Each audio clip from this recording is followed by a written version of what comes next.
This is the session on labor in Alberta, where now. I'm pleased to be here and introducing our two esteemed speakers for this morning. First of all, to my immediate right is Kim Siever, who's a labor journalist with the Alberta Worker, which is an independent startup media outlet that focuses on labor and politics. He also uses his platform to advocate for the working class and to wear really groovy socks.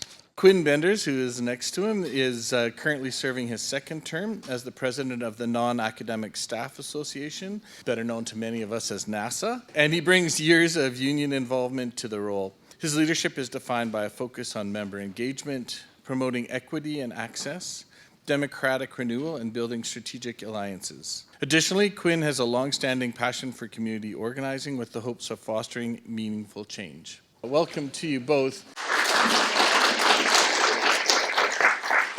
Hey, fellow workers. My name's Kim Siever. I use they, them, he, they pronouns, and I'm a labor journalist with the Alberta Worker, as mentioned, an independent startup media outlet focused on publishing content related to the working class, particularly in Alberta, but also in Canada. So today I want to talk about the state of labor legislation and bargaining in the province, specifically for the public sector. Before I do that, however, I want to talk to you briefly about how the Alberta Worker got its start almost 5 years ago in March 2020, as I think this story is related to the topic and may answer the question, who is this guy and why he's up here? We were just days into the COVID-19 pandemic, and many of the public spaces had been ordered shut down by the provincial government. At the time, I was a freelance marketer working in social media management and copy editing. Most of my clients had physical spaces, which means they lost customers. And with their own loss in revenue, every one of them eventually canceled their contracts with me. And for the first time in 7 years, I had no income. I was applying for jobs and trying to find new clients somehow, but in the meantime, I seemed to have had a little time on my hands. And one day during this period, I noticed a Twitter conversation about a land deal regarding Crown land in southern Alberta, and it piqued my interest. I spent a few hours doing some digging, and I discovered that the UCP government sold the land to a family that had collectively donated over $100,000 to the party. I compiled what I found into a story, published it on my blog at the time. It went viral. In fact, it crashed my website, so I was forced to spend several $100s on a new domain and third-party hosting. And about a week later, I wrote another article that was also pretty popular, in which I dispelled some myths the UCP kept using to discredit Alberta doctors. Prior to this, I was writing a few articles from time to time on harm reduction related to the drug crisis. People had signed up as Patreon supporters because they appreciated the work I had been doing in that area, and I was making about $75 a month as a result. Well, this newfound traffic boosted my Patreon subscribers to the point that I realized if I stopped looking for a job and I stopped looking for new clients and just redirected all my time and energy into this, I could get enough subscribers to do it full time. So that's what I did. And the Alberta Worker was born. Well, not quite. When I switched to doing journalism full time, I actually branded it as Kim Siever News.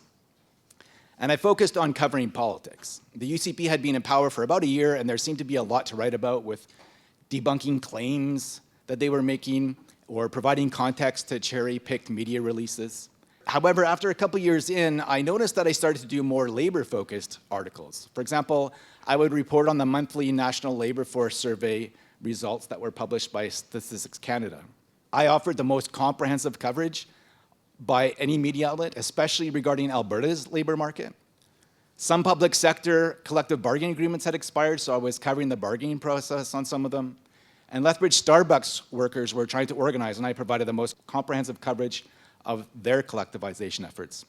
It seemed to me that I was moving away from primarily writing about politics to now specializing in labor news. So as a result, I rebranded in the spring of 2022 to emphasize this emerging focus, and that's how the Alberta Worker was born. That summer, I also launched the Alberta Worker podcast, where I interview members of the working class about their life stories and their personal labor journeys. Now, let's talk about what the UCP has done. Since the UCP took power in 2019 under Jason Kenney, they've introduced several pieces of legislation that have made things more challenging for workers. The first change was actually introduced in their second bill, the so-called Open for Business Act, which took effect in the summer of 2019. This bill lowered the minimum wage for student workers under 18 from $15 an hour to $13 an hour. This meant teenagers doing the exact same job as adults were paid less for the same work. On top of that, they haven't changed the adult minimum wage the entire time they've been in office. And now it's the lowest minimum wage in the country for the first time in a decade, tied with Saskatchewan. This is the second longest period since 1965 that Alberta minimum wage workers haven't seen a wage increase. The bill also changed overtime pay rules. Prior to this bill becoming law, workers were able to bank their overtime hours at 1.5 hours their worked hours. So if someone worked 3 overtime hours, they could bank those 3 hours, and then when they wanted to take it as time off, they could just take it as 4.5 hours instead of 3 hours. This was in line with paid overtime in Alberta, which was at 1.5 times your regular pay rate. After Bill 2 was passed, employers could give the bank time as straight time, which encouraged them to pay out overtime rather than allow workers to take the extra time off. Finally, Bill 2 reduced statutory holiday pay, particularly for part-time and casual workers. Prior to the bill, workers received holiday pay regardless of whether they worked the holiday and regardless of whether the stat holiday fell on a scheduled workday. After the bill was passed, workers could only receive holiday pay if the stat holiday fell on a day they normally worked, which of course penalizes those who don't have a set schedule. The following year, the UCP government introduced Bill 32, otherwise known as Restoring Balance in Alberta's Workplaces Act. This new legislation required unions to get explicit consent from their members before they could use revenue collected from dues for social or political causes. This increased administrative burdens on unions, which meant additional costs, and it restricted their ability to use funds for advocacy for the broader working class. In that same bill, the UCP introduced changes to make it harder to unionize. First, they more than doubled the certification process timeline. Before, workers could hold a certification vote just 10 calendar days after they applied to the Alberta Relations Board to certify. Now, they have to wait 20 business days, basically an entire month. This gives employers more time to union bust. As well, prior to the bill, employers had limited opportunity to dispute a certification application, usually just whether a worker was eligible to participate in the certification vote. Now, they can challenge procedural or technical issues on the certification process itself, such as minor errors in the application, supporting documents that were filed incorrectly, timing of the application, scope of which job titles are included in the proposed bargaining unit, and whether the union used coercion to gain support among the workers. Later that year, the UCP government also introduced Bill 77, the Ensuring Safety and Cutting Red Tape Act. Keep in mind that red tape is simply a business-friendly euphemism for deregulation, which is nothing more than the removal of regulation. Most regulations fall into 3 camps: protect workers, protect the public, protect the environment. Removing those regulations means increasing risk for workers, increasing risk for the public, and increasing risk for the environment. That should give you an idea of the motive behind this legislation. Specific to workers, it undermined workplace safety. Prior to the bill, joint health and safety committees were mandatory in workplaces with 20 or more workers, and worksite health and safety representatives were required at work sites with between 5 and 19 workers.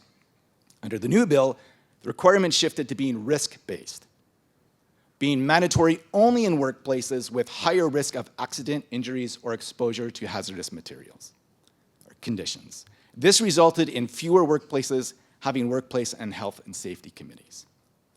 Also in Bill 47 was a change to training for health and safety committee members. Prior to the bill, all members of the committee had to have adequate training, no matter how big the employer was or what industry it was in. Now, some workplaces can provide less training, which can lead to less experienced representatives in charge of safety practices in the workplace. That same bill also changed the workers' right to refuse unsafe work. The bill moved away from workers having a presumptive right to refuse work that seems dangerous, which employers had to then fix and were unable to discipline the workers for refusing that work. Now the work must present undue or immediate danger, which makes it harder for workers to justify refusals and even discourages them from refusing unsafe work in the first place. Now that we've reviewed how the UCP government has made things worse for workers broadly from a legislation perspective, I want to discuss other efforts they've taken to undermine public sector workers specifically. First, let's talk about the size of the public sector. In their first budget, which they released in the autumn of 2019, the UCP government reported that in the 2018-2019 budget year, there were the equivalent of 210,407 people working full-time in the public sector in Alberta. That includes government workers, teachers, nurses, and so on. In their 2021-2022 budget, they reported only 206,728 public sector workers in the previous year. That means 3,679 full-time workers, or their equivalent, lost their jobs in just 2 years. Let's take a look specifically at those numbers for post-secondary education, K-12 education, and healthcare. What we see here is that during the first 2 years of the UCP's first term in government, they got rid of roughly 700 full-time equivalent positions in the post-secondary education system, which could include both teaching and support workers. The number of K-12 teachers increased by only 29, which is about 15 new teachers per year on average for the entire province. However, nearly 1,200 support workers in K-12 lost their jobs during the same period. Support workers include such positions as librarians, educational assistants, custodians, kitchen staff, administrative support, and so on. Meanwhile, healthcare workers, which include nurses, doctors, technicians, paramedics, administrative support, and so on, saw no increase at all during that first year. Remember, this is 2020-21 budget year, the first year of the pandemic. It was clear in the first 2 years that they were intent on getting rid of not only government workers, but also workers in education and health. Since 2020-2021, however, the number of public sector positions has increased. Okay, well, sort of. The number of full-time equivalent positions in post-secondary increased over the last 4 years, or rather they're projected to, but there'll still be fewer people working in post-secondary institutions than there were when the UCP took power. The other 3 areas all increased over the last 6 years. I guess the UCP realized we need teachers and nurses after all. In fact, the ratio of these 4 areas to the total public sector has increased, going from accounting for 84.51% of all public sector workers in 2018-2019 to 84.85% in 2024-2025. But that doesn't necessarily mean that we have the number that we need in those areas. After all, if they drastically cut the number of full-time equivalent positions in all other public sector areas, that would throw off the ratio of post-secondary education and health workers. A better metric to review is how much these positions increased in comparison to population. We're going to ignore positions in post-secondary institutions since there are fewer than there were 5 years ago, so obviously they haven't kept up with population growth. But look at the other 3 areas. Alberta's population between March 2019 and March 2024 increased by almost 11%, outpacing growth in both K-12 and healthcare. Although healthcare came the closest. The number of teachers in kindergarten to grade 12 education didn't even grow half as much as the general population. Education support workers in K-12 performed better than teachers, but still came in under 3/4 of the increase in population. As I said, healthcare performed the best, but we still only hired 9 out of every 10 healthcare workers we needed just to keep up with population growth. Here's what it would have looked like had the number of full-time equivalent positions kept up with population growth. We'd have over 4,000 more people working in post-secondary, 2,200 more teachers, nearly 1,000 more education support workers, and over 800 more healthcare workers. And that's assuming we even had adequate numbers in 2018 to 2019 to begin with. Now let's talk about wages. The Alberta government publishes monthly reports called the Collective Agreement Wage Tables. It lists wages and raises over a 10-year period for each collective agreement. I've gone through the most recent reports and averaged the annual increases for several public sector areas since 2019. So you can get a sense of what public sector workers have been dealing with while also having to contend with skyrocketing inflation. Keep in mind that some public sector workplaces have expired collective agreements. So I've calculated wage increases at 0% in years not covered by a current collective agreement. Since the UCP took power back in 2019, the average annual wage increase among all the collective agreements in the educational services sector has never been above 1% except once. Oh, I'm just getting started. And it was below 0.5% in 3 of those years. Municipal workers fared the best, with every year seeing an average increase of above 1%. Post-secondary workers were only slightly better than educational services workers, with last year being over 2.5%, but the average increase in 2020 was none, and the next 2 years coming in at less than 0.1%. Workers employed with government agencies, boards, and commissions were a bit better off compared to those in post-secondary and educational services, but still had 1 year with an average increase of 0% in 2021. Healthcare and social assistance came in with the second best overall performance, with all but 2 years being above 1% and 1 year being above 2%. Now let's compare it to annual inflation as of April in each year. As we can see, other than in April 2020, the average wage increase for the collective bargaining agreements has been below the rate of inflation in nearly every April since the UCP took power. And that's not even taken into account the several years of wage freeze public sector workers got under the NDP, which lowered real wages before the UCP even won the 2019 provincial election. Between April 2019 and April 2024, Alberta has seen a combined inflation increase of 18.6%. None of the 5 public sector areas listed on the screen managed to hit even half that amount. And 3 of them aren't even a fifth of what inflation has been.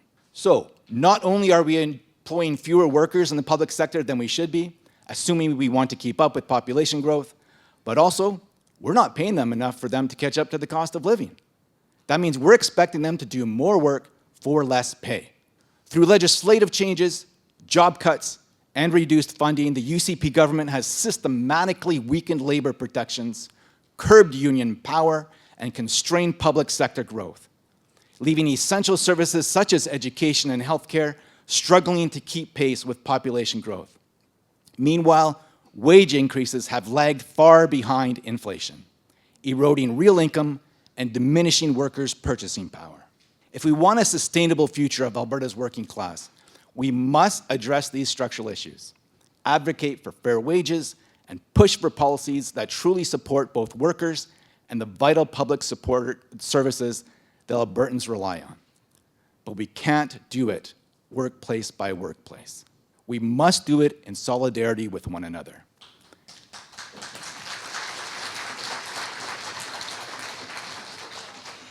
Unions supporting unions, and private sector workers supporting public sector workers, and vice versa. A workplace of 35 workers going on strike for more than a 7.5% combined wage increases won't be enough to get this government to change its union-busting ideology. We must be united on a much broader scale. Improving the material conditions of the working class will only come from workers standing together in solidarity and demanding it. We didn't get the 40-hour work week because one local of one union negotiated into their collective agreement. We got it after hundreds of thousands of workers went on strike in May 1886 and demanded it. We don't have collective bargaining because one group of workers asked their employer nicely. We got it because tens of thousands of workers went on strike in Winnipeg in May 1919 and demanded it. We didn't get employment insurance because the government decided to be generous and give it to us one day. It was because thousands of workers boarded boxcars in June 1935 to travel to Ottawa and demand it. And on that note, solidarity to CUPW workers who are striking right now.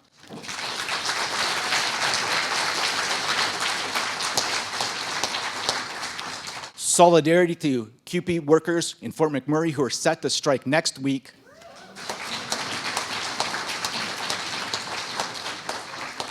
And solidarity to the working class.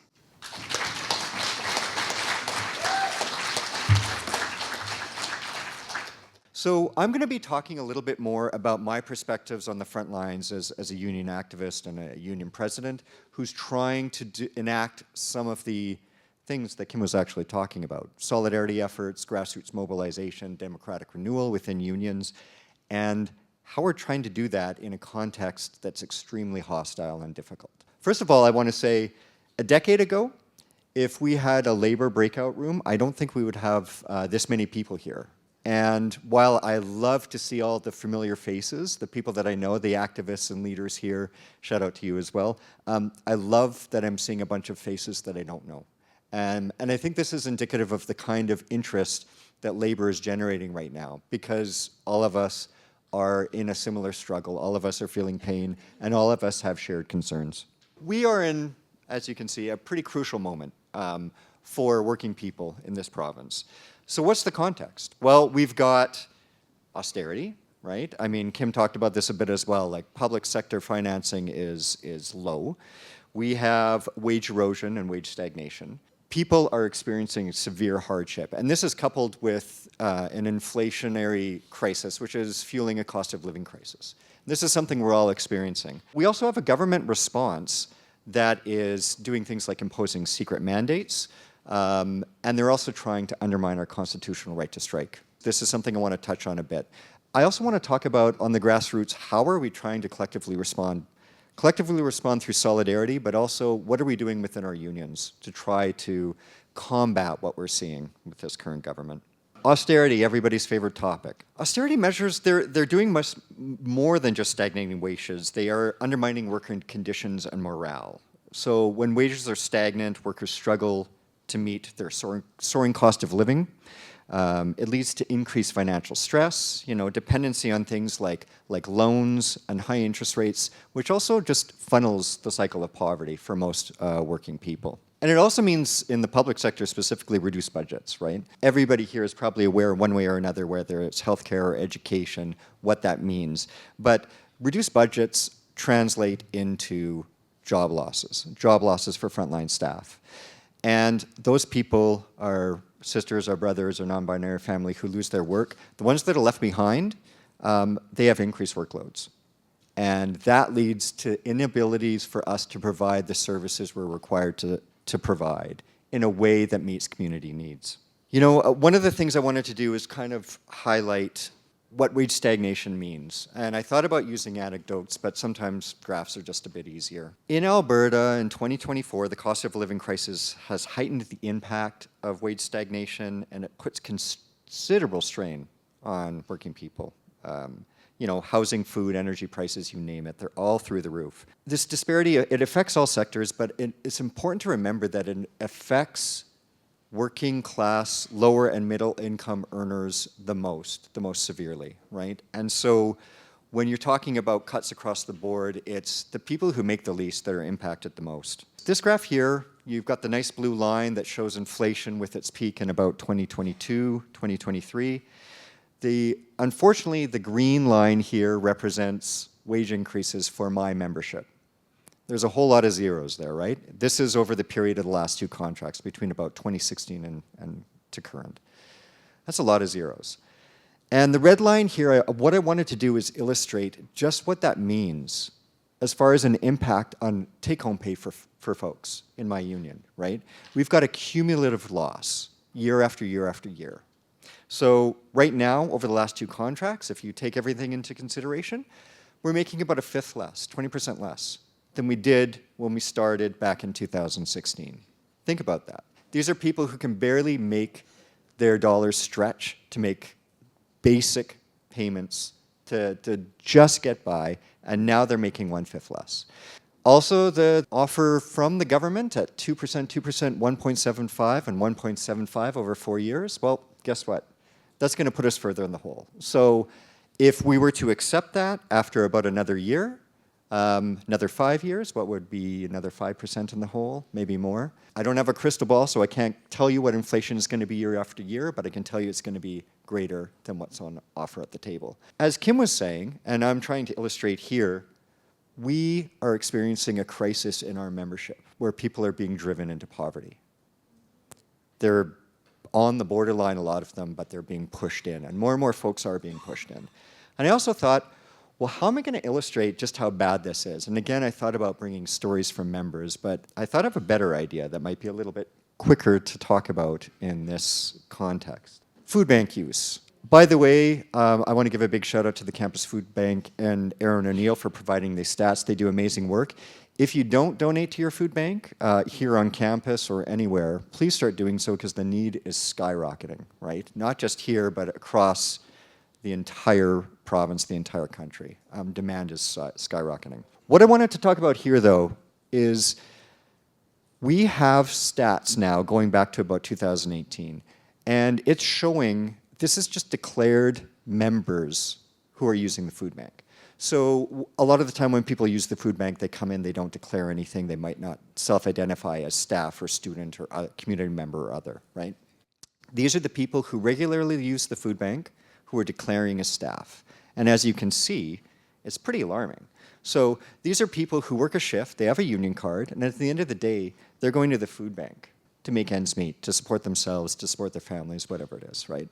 This is shocking to me, and it's disheartening. I mean, these numbers are even worse for students and international students, but the fact that working staff are using the food bank on a regular basis, to me, is really disheartening. But what it does show you is it shows you just how desperate people's conditions are. So that's the context we have. That's the context, that's our lived reality as staff. I'm going to go over a very brief overview of some of the stuff that's happening within the UCP government, but I would recommend if you want more details, check out actually the Thumb on the Scale.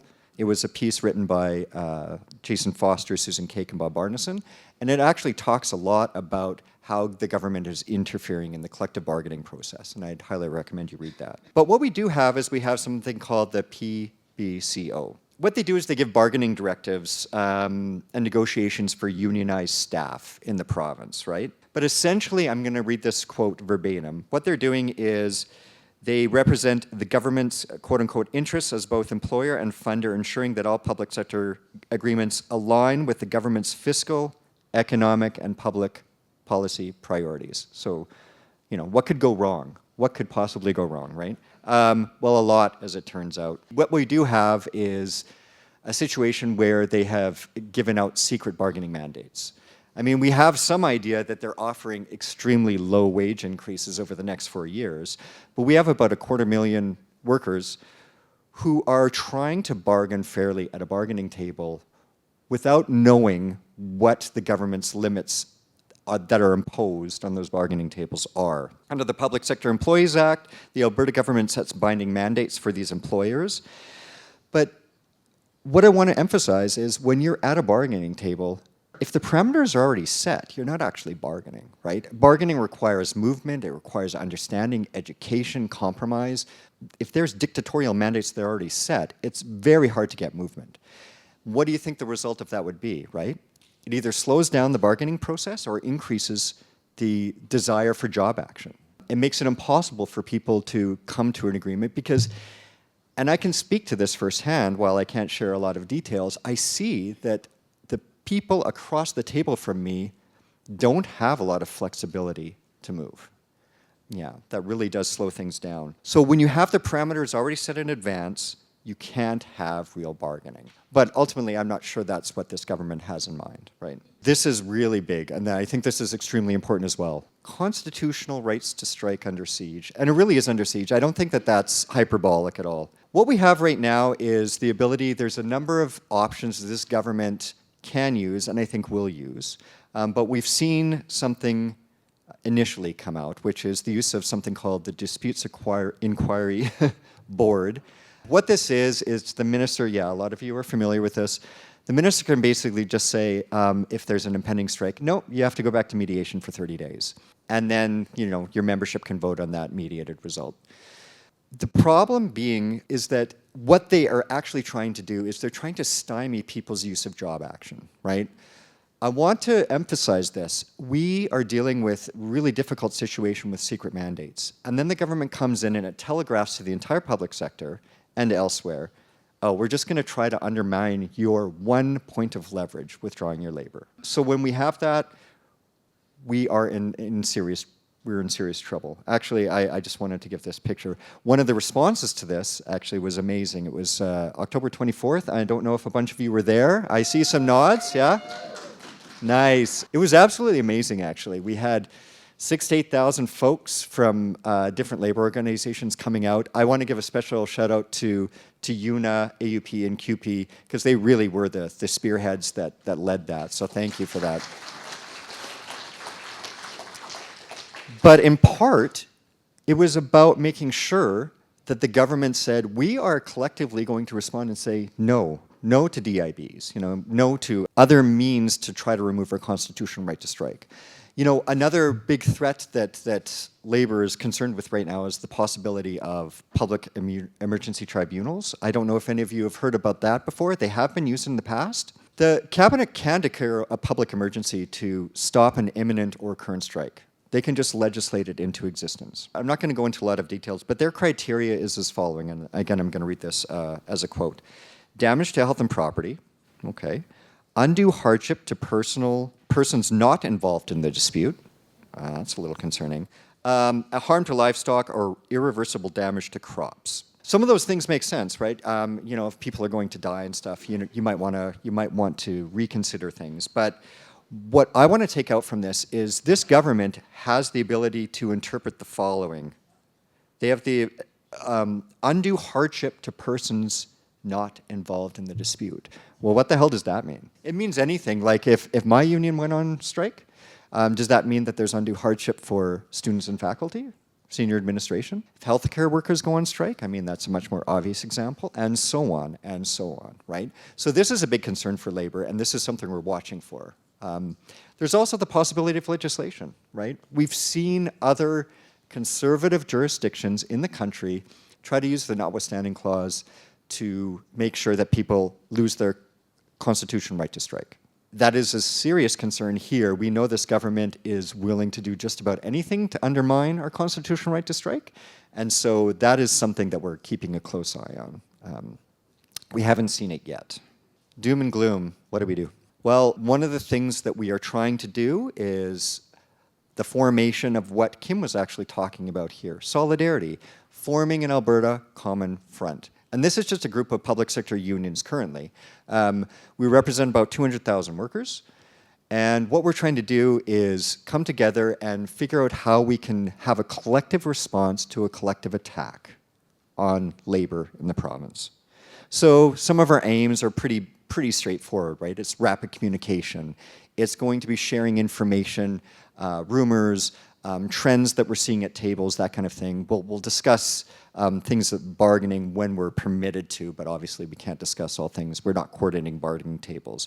But we do have open and rapid lines of communication. And we're also planning for collective resistance to collective attacks.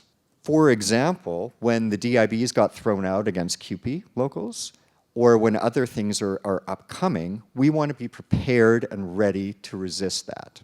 So again, these are the fine unions, and I want to give a thanks to the Alberta Federation of Labour for helping coordinate this, because it's been really important to have that coordination support.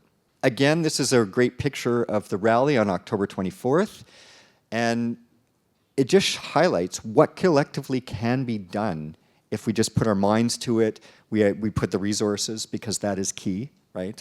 This takes a lot of money, a lot of planning, a lot of staff resources, but it can be done. And it's effective. One anecdote I want to say is that I had a number of members who had never been to something like this before come out to that rally. And they are inspired, they are motivated, they are mobilized. Out of this rally alone, we probably made thousands of lifelong union activists. And that is something that you can't quantify, but it is so impactful.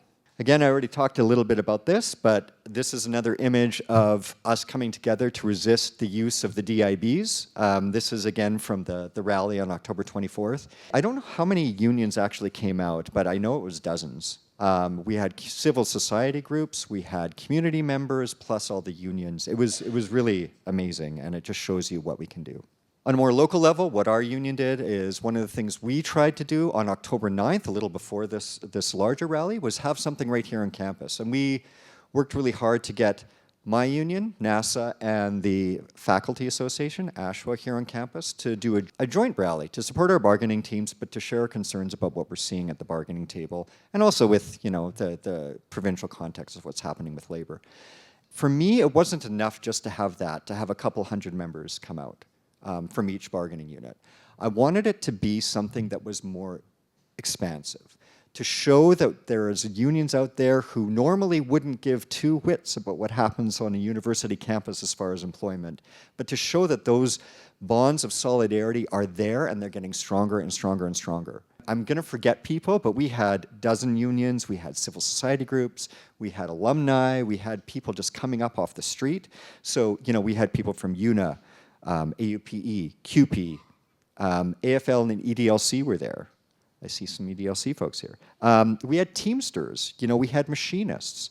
We had all kinds of, Siever was there, NATE faculty, McEwen staff and faculty, on and on and on. Like there were so many folks there, so many flags flying. And I think that that was really impactful because our employer and our government doesn't see us as a unified entity. They see us as distinct and separate bargaining tables that they can play off one another. A lot of the time I hear, ASHWA's interests are separate than NASA's interests compared to the machinists. And I'm like, well, yes and no, right? Everybody has their own particular interests. Each union represents its own members, but we're all struggling through a similar crisis and similar difficulties. And the only way we're going to be able to collectively resist an entrenched government like this who's attacking us is through collective solidarity. I am coming close to my time, so I'm going to glaze over this a little bit. But one of the things I want to say is that you cannot have that massive solidarity work if you are not doing the internal organizing and internal activism in your own unions, right? And so that's one of the things I've been trying to do extensively in my own union. With the help of my colleague over there, Fathia, our internal organizer, big shout out. And also just the rank and file members, the hundreds of them who are on the floor trying to do more for their union and for themselves and for their colleagues and for their families by doing this kind of union activism. But what I want to say is we're doing things like we're starting to have May Day rallies annually. That isn't something we've been doing before. But I want people to be able to get comfortable with rallies, to understand workers' issues, and I want people to start developing that consciousness that they are workers. They're not professionals, they're not this, they're not that, they're working people who have shared interests with their colleagues. It was actually really successful. Thanks in part to Fathia and a lot of the volunteers from the membership. We had hundreds of people come out to our May Day rally, which I was happy with but did not expect.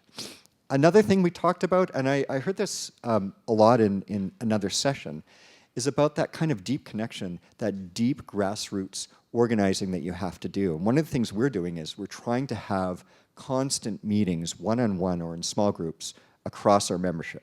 Now, we have 6,500 members, so that's a little bit difficult to reach everybody, but every week, we are setting up meetings. I'm going to shop floors, to offices, having coffees one-on-one. I try to talk to around 50 people a week to have those conversations to explain to them why it is that union activism is important, why we're doing the political things that we are doing, why is it that we're resisting things like the DIB, why have the rallies, why do X, Y, Z? Because there's a lot of people who are just trying to get by. They're just trying to focus on their day-to-day lives. They're exhausted, they're overwhelmed, and there's a lot of despair. And what you have to try to do is turn that despair into anger, into motivation, and into something constructive and positive. And when you give people that choice, so many of them come along for the ride, right? They get it, and they want to get involved. We're also trying to do things like action groups. So we have our flying squad, but what we're really trying to do is create a grassroots initiatives on the floor that are membership directed, right? Not top down, but things that people are actually concerned with on the floor, and they want to bring that forward into organizing with the union, whether it's a particular identity issue, political issue of various kinds. We want to empower members to be able to take control and do that in our union. Because once they feel empowered to do that, then they will be lifelong activist members, or perhaps leaders. I often say that a sign of any good leader is to have 100 people lined up behind them ready to go.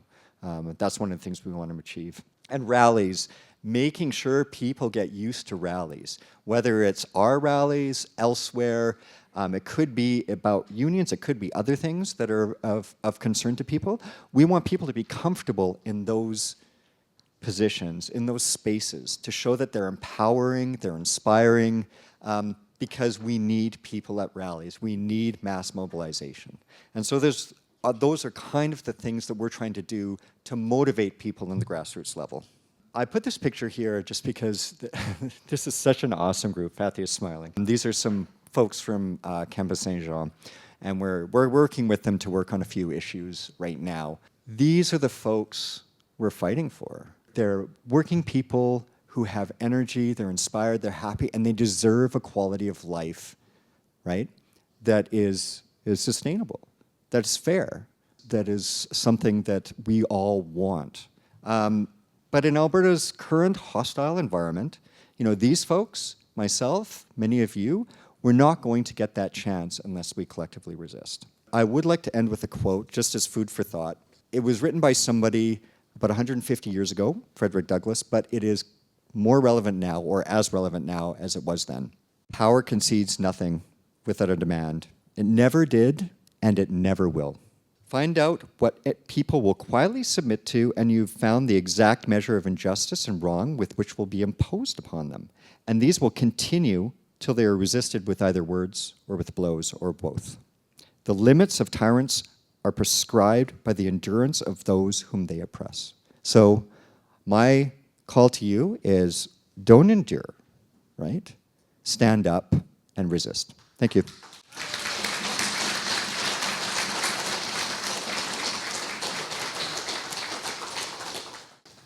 Thanks, Quinn, and thank you, Kim. A lot of public sector unions, almost all of them, not all of them, are officially nonpartisan.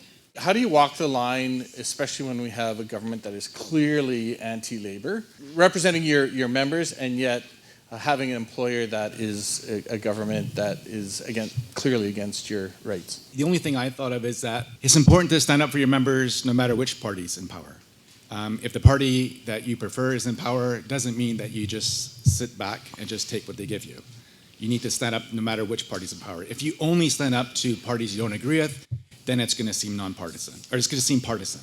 But if you stand up to whichever party's in power and refuse to take 4 years of wage freezes, then no one's going to see it as partisan because you stand up for whoever the employer is, because it's always a conflict between the working class and everybody else. I have to say that my union is nonpartisan, right, in this climate. And so officially, we're nonpartisan. But the way I like to tackle it is that I address things all the time, issue by issue. Being nonpartisan doesn't mean you can't attack policy. Being nonpartisan doesn't mean that you can't talk about issues that are negatively impacting your membership. And once you phrase it in terms like, this is why this is bad for you, this is why this is bad for us, this is going to impact you in the following ways, even people that aren't necessarily politically aligned with your values, they come along for the ride, right? They understand this is bad for me, this is bad for my work environment. So that's what I tend to do. We don't endorse political candidates, for example, but we do praise and good policy and attack bad policy and laws. I really applaud your efforts at building working class consciousness, because for some reason labor doesn't recognize its power. And with working, they have the power to do everything. I mean, we're the many, they're the few, and we control production. So I applaud that. My question is, what are you doing to build international labor consciousness? What are our obstacles to recognizing the power we have? It's our class consciousness. The other one is the guns. Why are you giving them the guns? Why are you funding the military? Why are you funding NATO? And that's part of international labor consciousness, because those are the guns that'll turn on you. So cut the military budget. You can't afford it anyway. What are you going to spend on housing? What are you going to spend on food? Can you afford to spend 2% more on NATO? Our obstacles are our consciousness and those guns. My question is, what are you doing to build international labor consciousness so that we see those union banners in the Gaza demonstrations, so we divest from this war that is killing so many people and is so hard to watch? Please, let's have some international education as well. I think that's a really important point. One of the biggest tools the owning class uses to undermine the solidarity of the working class is to pit us against one another. Some of those groups that they try to pigeonhole us into is domestic workers against international workers. Oh, Chinese people are taking your jobs, for example, or workers in this place are taking your jobs, immigrants are taking your jobs. But if we have a broader global understanding of working class solidarity, then we can respond back and say, no. Chinese workers aren't taking my jobs. The owning class is sending jobs over to China. If the problem is our jobs are moving over to China, for example, then maybe what we should, because wages are cheaper, then maybe what we should be doing is advocating for higher wages in China. Because then they can't use that, wages are cheaper in China, labor costs are cheaper in China, so we can just, if they're making relatively the same amount we are, then we take away that power from them.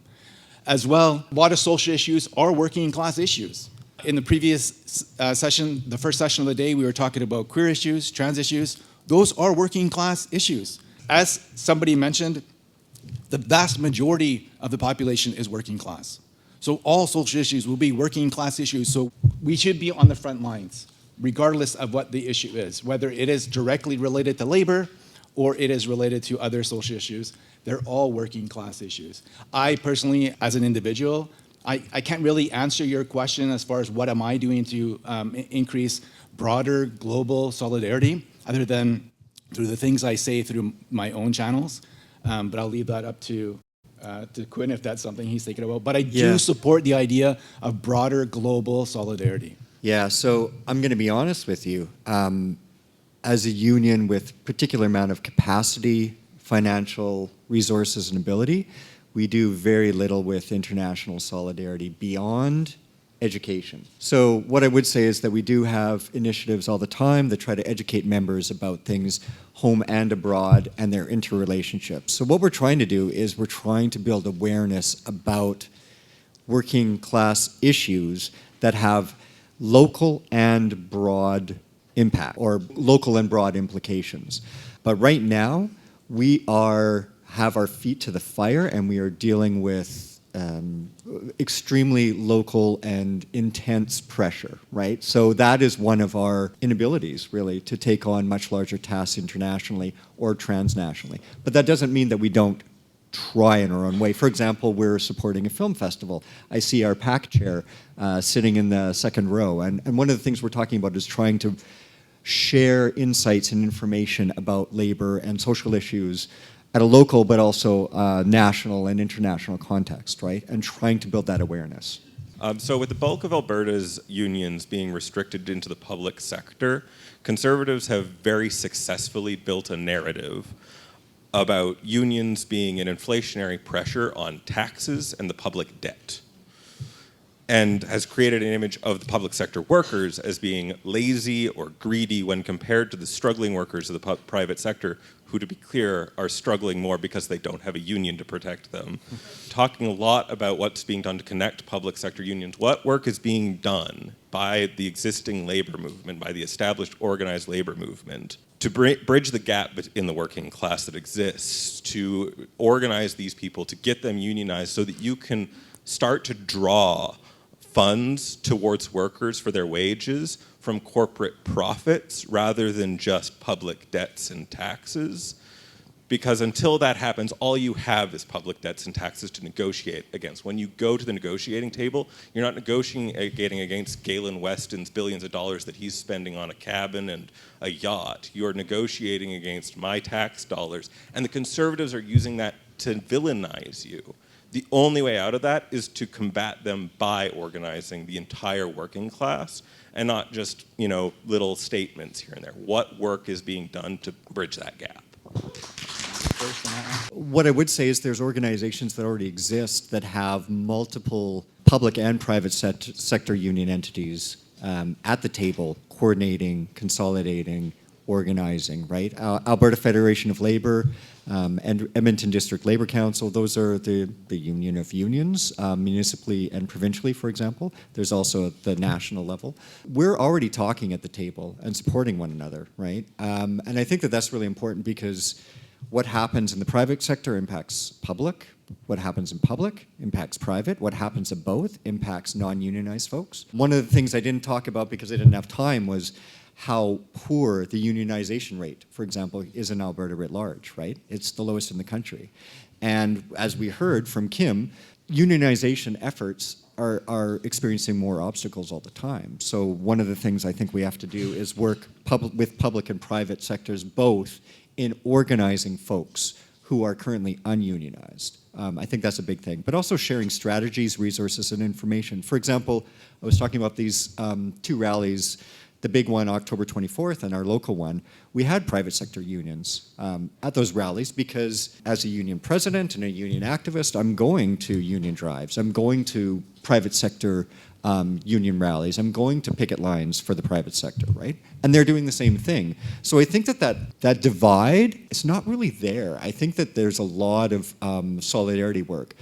The other part of the question, I think, is what the government is trying to do. I remember when we were first going into bargaining and the government had already said, the UCP government had already stated, oh, well, we don't want to increase your taxes by giving public sector workers more money. So I know exactly what your sentiment is saying, right? They're trying to say that if we give these people more, you're going to be more poor. In this particular time is really ineffective because everybody is struggling, right? So, for example, we've seen a lot of internal polling where the public is actually remarkably on side with unions and union activity in Alberta. I think 2/3 of Albertans are actually sympathetic to unions asking for more money. And this is actually very unexpected, or it was for me, in Alberta. And I think that's because everybody can relate to the hardships that people are suffering, regardless of whether you're in a union or not, whether you're in the public sector, whether you're in the private sector, right? We're all experiencing the same thing. Are there things we could do? I'm sure there are, right? And that solidarity efforts are ongoing. For example, the Alberta Common Front labor organization, this is brand new, right? Jurisdictions like Quebec have been working on things like this for 40 years, 50 years. We've been at it for about a year.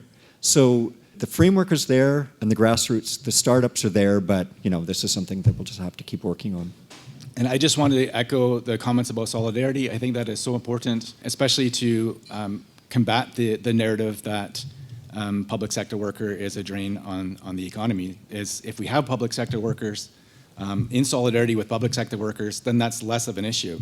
On the note of narrative, there's only so much that I can do as an individual because the Alberta Worker is just me. But one thing that I try to do in my narrative is to try to dispel some of those myths. It's why I include an analysis of real wages in almost every article that I write about new collective bargaining agreements.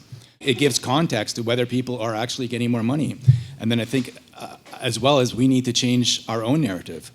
The very fact that we've mentioned a couple of times that the working class makes up the vast majority of the population, well, that means if there's an increase in wages for the working class, then that benefits the economy in general. It means businesses are able to create more jobs. It means there are more customers, which businesses are able to bring in more revenue. As demand increases, that means they can provide higher wages for their own employees. And so higher wages for the working class benefits the broader economy overall. And that's something that people need to understand. And another thing too is that when public sector and private sector unionized workers get wage increases, that bumps up wages for everybody else because it creates pressure on all workplaces to increase wages for their workers. So everybody benefits from workers getting more money. If public sector workers get more money, that encourages everybody else to get more money as well. Speaking of solidarity, Quinn, did you have an announcement you wanted to make? Oh, yeah, actually. So this is just to say there was a shout out to the postal workers that have just gone on strike. Right after this talk, we're going to get a few cars together. We're going to go down to one of the picket lines for CUPW. So if you have interest, come and talk to us. We'll get a few carloads down and we'll go and support those workers. My name is Zanish. I'm a member of NASA. So this question is more directed at you, Quinn, as a union leader. So you talked about some of the legislative ways that the government is going after our right to strike. And so NASA and the public sector unions, they only won the right to strike in 2017 through a Supreme Court decision that decided in favor of unions. So my question is, what work is being done? Obviously, taking something to the Supreme Court is very resource intensive, But what work is being done to combat these unconstitutional attacks on our right to strike?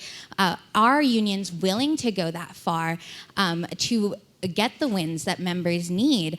Are unions willing to stop playing it safe and do the work that needs to be done in order to make sure that their union membership is getting the best deal at the end of the day?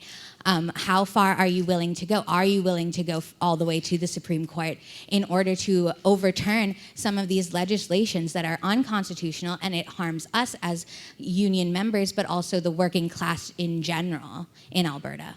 That's a very good question. You kind of stated it in your question. One of the difficulties with that is that it's an extremely long process and it's very expensive. So it's not something that any individual union is going to be able to take on alone, right? It has to be something where we organize collective resources in order to do that. That can be done at the provincial level, it can be done at the national level. Is NASA particularly involved in funding money into legal challenges currently? No. Do we expect that that will come and that will be part of our organizing efforts soon? Yes, very likely, especially if the government intends to enact any kind of legislation where they're instituting the notwithstanding clause to withdraw our right to strike, right? To withdraw our labor. I think that that's going to be inevitable. The issue, though, is that that is a process that is very long term, right? It can take years, decades maybe, millions of dollars. And so we have to think about, as resources are stretched, what is the best value for us to combat that immediately and on the ground right now? A lot of the time I like to take inspiration from other jurisdictions who just went through this, and that's why I mentioned Quebec and Ontario and some of the efforts that they've been doing, where they basically didn't necessarily try a legalistic framework to challenge that, right? They did, general strike, mass mobilization, grassroots movements, that kind of thing, to challenge that, and was actually very effective. Alberta's not quite there yet. We don't have the same level of solidarity and coordination that those areas do, but we're working on it. To answer your question more succinctly, yes, it is in the long-term plans, but in the short-term plans, we're thinking about other avenues, other techniques to use, other tactics. I'm going to take this second to just let everyone know that we're going to be presenting a petition against PBCO in the legislature on Tuesday at 1:30 p.m. Well, that's great. You're here. Sorry for those that don't know, that's Alberta Union of Provincial Employees. I'm a vice president for them, and we have a large post-secondary sector. Yeah. I want to take us back for a second. This is for both of you, for both Kim and Quinn. The rally. So I had an insider view of the rally from the steps. Every time we went up a step, goosebumps, because it just started to dawn on us how many people were there. What didn't give me goosebumps was the media's reports of that day, and how the media was largely silent. That actually takes me back to something I noticed from a certain leaked slide deck about the fracturing of our healthcare system in Alberta from the UCP. And in that slide deck, it included strategies that they would use. One of the strategies was to use their, and I quote, owned, earned, and bought media to further their position. And so this only, in my eyes, reinforces the position that labor activists and labor allies in this province and in this country needs to make more use of independent media. So my question then to Kim, by the way, Kim, you're a rock star in my eyes, and there are many independent journalists here at this conference that are also rock stars. I know Jeremy is here. I know there's quite a few of you. How do we, as labor activists, labor allies, labor leaders, liaise out to you? Because I think we actually get more bang for our buck engaging with independent media than we do the big mass media corporations. Send me money. Honestly, one of the reasons why I switched to covering labor news is because it's a lot easier for me. It takes up a lot less of my time. I've lost about half of the subscribers I had 3 years ago. And so I have to find other sources of income, and then that reduces the amount of time I have available for researching stories. And so I can't do some of the deep dives that I started out doing when I did journalism full-time. Yeah, if you want independent media to be able to provide more coverage, especially as far as organizations go, you just got to cough up the money, whether that's me or that's to Jeremy or anybody else. It's nice when individuals, subscribe for $1 a month or whatever, but it would be nice if some of the organizations that depend on our coverage, our worker-friendly coverage, coughed up some of that money as well. This is more of a comment, and I know that we talked about it in the last other session around gender and race-based point of view. And my thing has always been around the fact that public service is mostly women. The private sector of the public services that we provide are mostly racialized women. Nobody ever talks about the value of the work and who sets the value of the work that we do. We know that society can't function without public services, right? The way that we know society or understand society to be. But yet we sometimes fail to kind of take that deeper dive in terms of who is setting the value of the work that we do. I have a lady, for example, that had worked for Alberta Health Services for 35 years, and she just retired with a wage of $20.02. Wow. The majority of our general support workers who maintain hospitals, 80% of them make less than $20. And we have hundreds of classifications in our union where people are not even making a living wage. And so those are the stories that we're telling people, because in that way it takes away that narrative that public service workers are overpaid and lazy and so forth. But it's one of those things that we kind of sometimes fail to do in the best interest of our membership, at least in AUP. Yeah, I appreciate that. I completely agree with you. And that's one thing that I've noticed as well, is I find it ironic that there are people out there who will talk about the importance of having stay-at-home mothers, but at the same time, they support the fact that in the economy, jobs that are seen as women's labor, such as childcare, healthcare, teaching, cleaning, are paid some of the lowest wages in the province. And so you can't say that you appreciate the labor, the unpaid labor of stay-at-home mothers when you are undermining the paid labor of the people doing the exact same work. Thank you, everyone. Thanks.